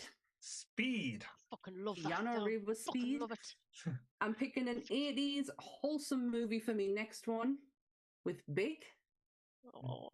But to be fair though, it's wholesome, but it's also got a little bit of Nancy vibes as well. It's got some undertones in it. Some questions. Yeah, but it's got some He has to die. Didn't knock me microphone. Not him. She needs to die. He needs to. And the last one is that runs lovely with Phantom Menace is Fanboys. Yes. So if you haven't watched Fanboys, it is one of the... Please watch it, it's so good. It is better than people expect. And it's got a whole variety of actors which we'll be discussing. So yes, so that is going to be happening on the 24th of November. We will start the promo train for that soon. You will be seeing a lot more of us as well. We are going to be trying to put out little mini videos and stuff coming through because, to be honest, we've kind of enjoyed doing them for the Game of Thrones stuff. So we are going to jump on that bandwagon and see if we can have fun with that. Yeah. But yes, anything you want to promote, Sonia? Because you said you've got some spooky stuff coming up. Yeah, so I play horror games every Friday on Twitch at twitch.tv/sunbuns. But I do it every Friday for the month of October. I am doing it a lot more. I've got a full lineup pretty much for the month of October. So I'm going to be playing longer, more famous, more well-known horror games throughout the weeks as well as on the weekends. So yeah, if there's any particular games you want to see, I posted a schedule in my Discord. Anyone's welcome if you want to check out me shitting my pants throughout the month of October. Absolutely. I get emails, so I know when Sonia's going live. And what about you, Kelly? I know you help out in the Nerdy Up North Book Club, but is any books on... the book club. Yeah. I am. Book. Yeah. Well, at the minute, I'm actually going down a bit of a young adult Paul. Mhm. I'm reading because I'm, like I say, I'm fucking sick of Stephen King at the minute. I just need a bit of a breather from him, to be honest. Good job I'm this too in episode's there. over with now, then. Yeah, too in there. So I'm embarking on books that I haven't that I've been meaning to read, and I've been wanting to read a lot of David Armand. Mhm. Right. He done Skellig. I've Mhm. I've only just read a book by him, and it's right next to us right now, and it's called Slogstad. All And right. Nice. and do you know what? It's just like a kind of graphic novel. It's absolutely. I've read it twice because it's that short, and it's absolutely lush. But it's set in the north. He lives in Northumberland, David Armand, and it's like being home when All you're right. reading it. Oh, I And like it's just, that. That's but nice. it's like gritty northern. Mhm. I'm saying I'm going from gritty Maine, gritty Mhm. Colorado to gritty home. But I don't know. I just wanted like a little bit like just something a little bit easy, because Stephen King ain't easy, and I No. think my Yeah. brain deserves a little bit of respite, like. Yes. Rather than going to a hospice, Mhm. Yeah. I'm gonna read Read some a young book. adult books. Bless Read a you. book. Yes. And I do apologise, Sarah. I did forget. I missed one out. We're going to do Dark Crystal as well, so that's why she's kicking off in the chat. Late. Yeah. I thought you said Dark Crystal. I probably told you before, but I think I missed it. But yeah. So. Oh, okay. There's a glitch in the Matrix. I'm sure to God you just said it. Right. Remember, all episodes for Nerdy Up North, any podcast that we do will be available on audio on Tuesday. If you are on YouTube and watching this later, please like, share, subscribe, hit the notification bell so you never miss an episode or any of our new shorts. Yes. So there'll be lots of stuff. You'll be sick of our faces by the end, but you know what? We've not got bad faces. Look, like I say, we're not got the worst looking people, but yes. Honestly, I don't know. I just want to say a big thank you to the community as well, because we busted our asses over the last month to work out everything for like the Heritage Auction stuff and like the Game of Thrones stuff, and yous have helped out massively as well. So hopefully we've made a good impression, and we can do more stuff like that in the future. If not, we'll just work harder and make sure that we do get more chances and more things to come our way as well. So. But yes, it is good being nerdy, and if you I can't get my words out now. Same bat time, same bat channel. Stay nerdy, everyone. Bye. Bye. Bye. Bye. Bye. Bye. Bye. Bye. Bye. Trot.